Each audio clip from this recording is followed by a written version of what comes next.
Good evening, folks. I wanted to kind of show you what we've got going on.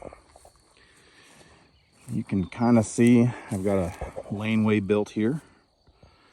So there's a fence right there. And here's a poly wire with, stepping posts. You can see over on the other side there's another poly wire with stepping posts. And there's Max. And Yammy's down there too. Just not sure where. I just moved them over here. So you can see they were in this. And then they had this run here. And we left a lot. But you can see where they munched this down pretty good. And then this stuff that's already gone to seed, they've kind of left it. So it doesn't look terrible though. What do you say, Max? What do you say, Max? What do you say, boy? We're starting to get into fly season.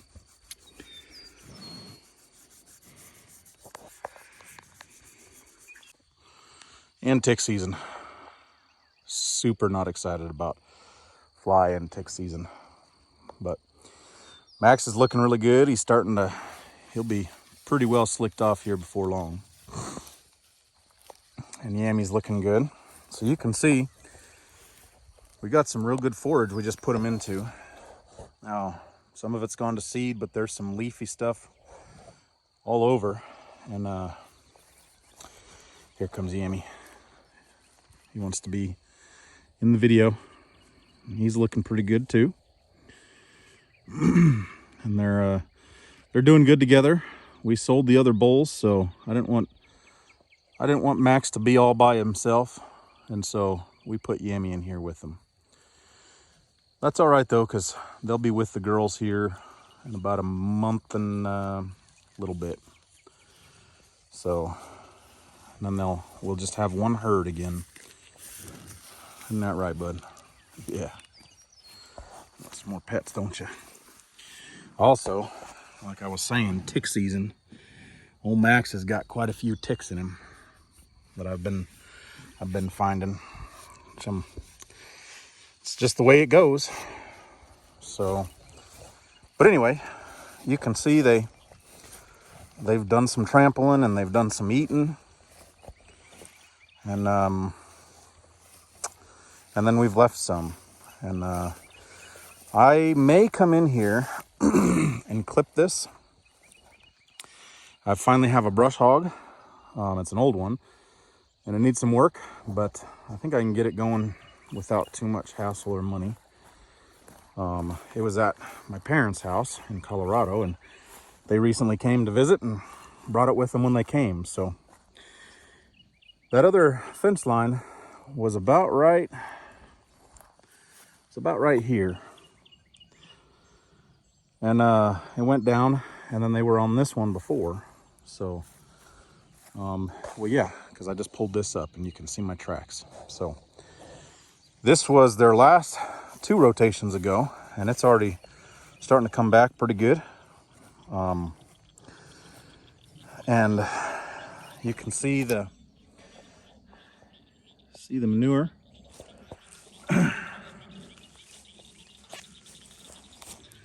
And it's gotten all them holes are from dung beetles and other soil microbes that like breaking this stuff down. So try to put it back a little bit.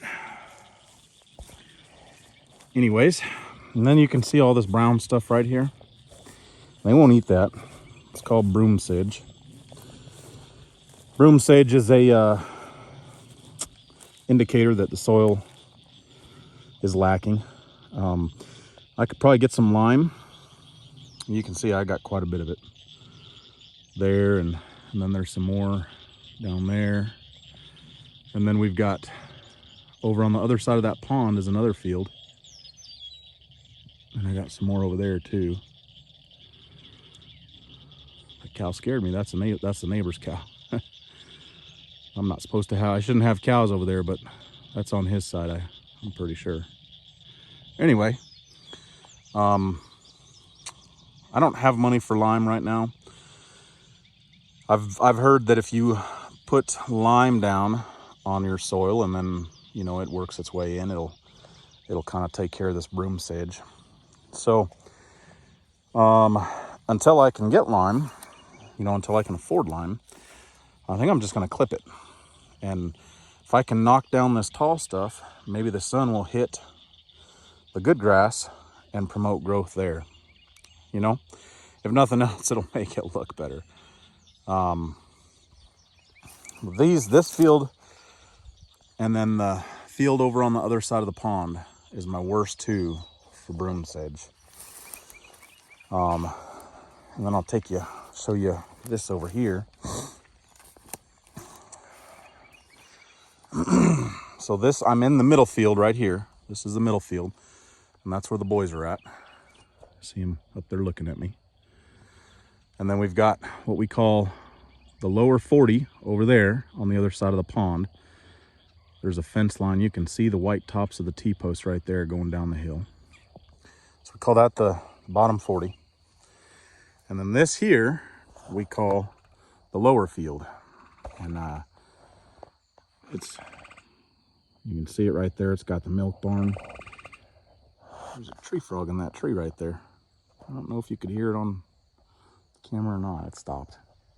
But you can see there's not as much broom sage in here until you get down there. There's some.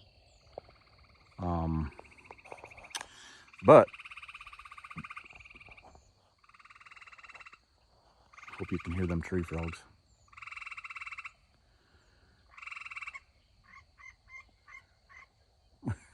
They sound like birds. Anyways, they have not been, no cattle has been in this one. This, we call this the lower field, for probably a month and a half, 2 months now. So this will be the next, the next field for the boys. They'll be in this one next. And just let it go for a while. It's gone to boot, and this you know, spring flush, and spring is when grasses are growing like gangbusters, and I need about 20 more head to keep up with the flush. But then come July and August, I don't need 20 more head because then I won't have enough grass. So it's definitely a balancing act, as it were. There's another manure pad. It's pretty flat. You can see there's some grass in there. And this broom sage is really, it's kind of pretty. It's not really good for much, except, you know, soil cover. It's a native grass, and when it's tender, you can see they'll eat that, but they won't eat it through this standing dead. And so, you know, that's the problem with having it here, is they'll eat it as it's tender and coming in, but they won't eat it. They won't eat the dry stuff, you know, and because there's plenty of other things to eat. So if I can mow it down and clip it, maybe promote some growth of other grasses along with tender broom sage, maybe we can get a hold of it.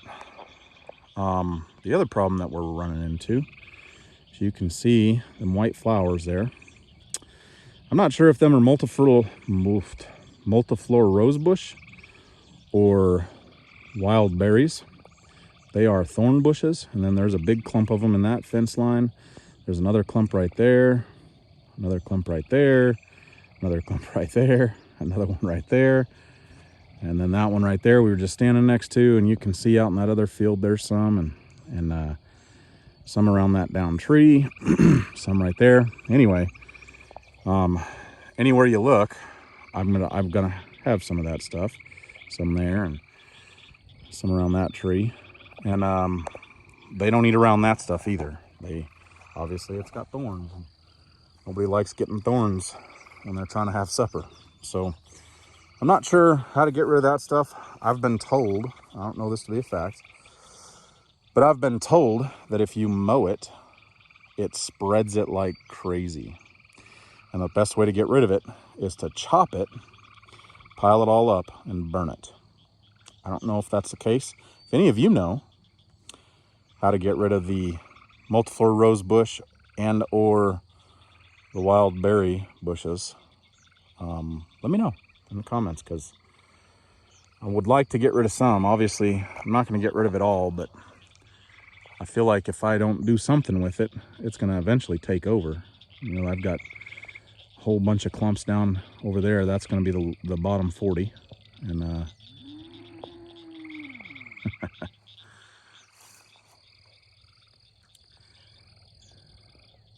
what's wrong, Yammy? Anyway, I don't know how to get rid of that stuff. So if you know, let me know. And that's looking off to the east. It's really pretty. The sky is just gorgeous right now, and the camera doesn't do it any justice. And I love the trees, and frogs are starting to croak, and sun's going down. It's just absolutely beautiful right now. I love this time of year. I love everything being new and blooming and sprouting, and the trees are all leafed out, and it's just magnificent. So anyway, I just kind of wanted to show you what we've got and what we're leaving behind. Like I said, this was the first strip right here, and it's starting to grow back pretty good. I am back fencing, so they can't come back onto this. So I'm hoping to promote some good growth and keep it looking good. Probably won't be back on this, and you know, it depends on rain and how it's looking and all that stuff, but I'm going to try to not come back to this for at least another 2 months. Once they work their way through this field, I've got at least 1, maybe 2 more strips to give them in this field, and then the boys are going to start working on the lower field. I've got the cows over there on the other side of that tree line right there in what we call the hay field. And when they're done in the hay field, they're going to be moving over to the bottom 40, and they'll strip that out. About the time I put the boys in with the girls, everybody will probably be over here. Incidentally, a neat little, well, I think it's neat, you guys probably don't. In this lower field over here, the cows have never been there. I've only ever run the bulls in this lower field. So I'm going to try to get the cows in there some point this year, and might be in another month or 2. Maybe whenever I put the bulls, or the bull and Yammy with the cows. So anyways, I really appreciate you watching. Another channel update is we're at 320 subscribers, which is fantastic, and I appreciate each and every one of you. I appreciate you subscribing, and you watching, you commenting, you liking, and you sharing. And so if you don't subscribe and this content is interesting to you, if you wouldn't mind hitting that subscribe button, I'd appreciate it. And throw me a comment below if you have questions or concerns or nice or rude comments. I respond to them all. And also share the video with a friend and or a family member. So thanks for watching, guys. I appreciate you. Be blessed and be a blessing. We'll see you on the next one.